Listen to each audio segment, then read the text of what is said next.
So let's talk about the President of the United States and the concept of a presidential team.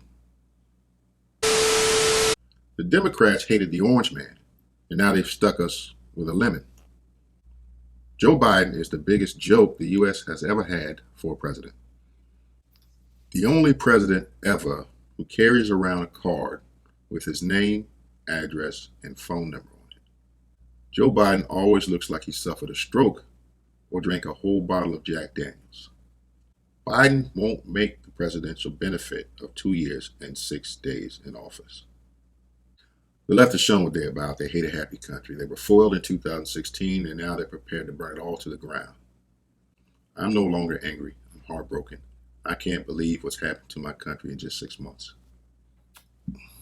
All right, guys, so each one of those comments that you just heard was actually a comment that was written under a YouTube video posted by Sky News Australia in reference to the President of the United States. Thought that was interesting. I figured I would share that because it made me think about something that I think is very important, and that is the office of the President of the United States. If you're like me and you've been paying attention, you've heard a lot about, the presidential team. It's almost as if the decisions being made in the executive office are done by some type of consensus or group think. So that made me think about how we vote for the President of the United States. I always figured that you're voting for the senior executive in the country, so your vote would be dependent upon who do you think would be the best person to fill that position. One individual to fill one position, which is the President of the United States. And then it seems kind of weird to me how much of what you hear as far as, or heard as far as voting in this election cycle was all about this team.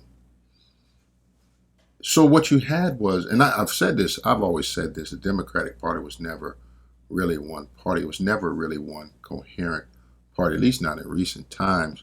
What it is it's a bunch of small groups that for the most part don't have anything in common,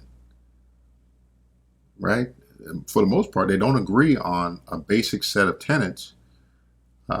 It's just that they all seem to be in opposition to the Republican Party for one reason or another. So you get all these people grouped together who really don't agree with one another, don't have a common vision for the country, don't have a common view of who should hold that executive office, but they vote that ticket just because it's not an individual from the other side. That's the polarity of politics that we have going on in this country. And that's, I think, the big difference between the two major parties is that on the right, they seem to be more coherent, more cohesive, have one, at least a simple set of ideals that they believe in. And that pretty much goes for all of them. On the left, you have this, like I said, this disjointed group and a bunch of different confusing type of activities that don't necessarily go along with each other. But why am I bringing this up? I'm bringing this up because the reason it's so important is that we've got to do something about, in our conversations, in our interactions, what we have to point out is that when you vote for the President of the United States, you vote for, if you had the opportunity to vote for anybody in a leadership position, you're voting for that individual. And yes, there is a team, a leadership team, but you're voting your confidence in that individual to put that team together. Not, you have 10 people who are supposedly running the country together as a group. So you've got, say you had 15 people voting. 5 of them vote for another person because of his ability to do it all, to actually hold that office, to run things. And the 10 other people vote for a collective. They vote for one other person apiece, but those 10 people are supposed to be on the same team, and they end up winning an election because you're voting for this team. And what you end up getting is a president who is entirely incapable of doing the job.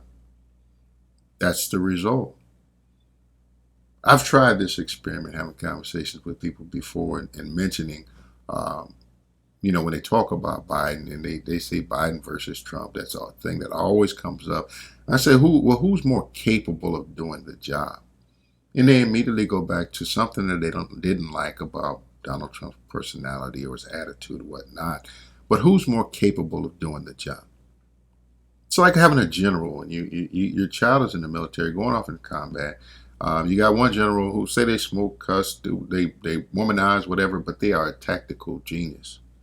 And you have another general who's really a nice guy, but he gets people killed. Which one do you want in command of your army when your child goes off to war? Who do you want in charge of your army when you go off to war? That's the main point. And I think that's something that's been overlooked, and we haven't paid enough attention to that. The President of the United States is supposed to be able to hold that seat and lead by himself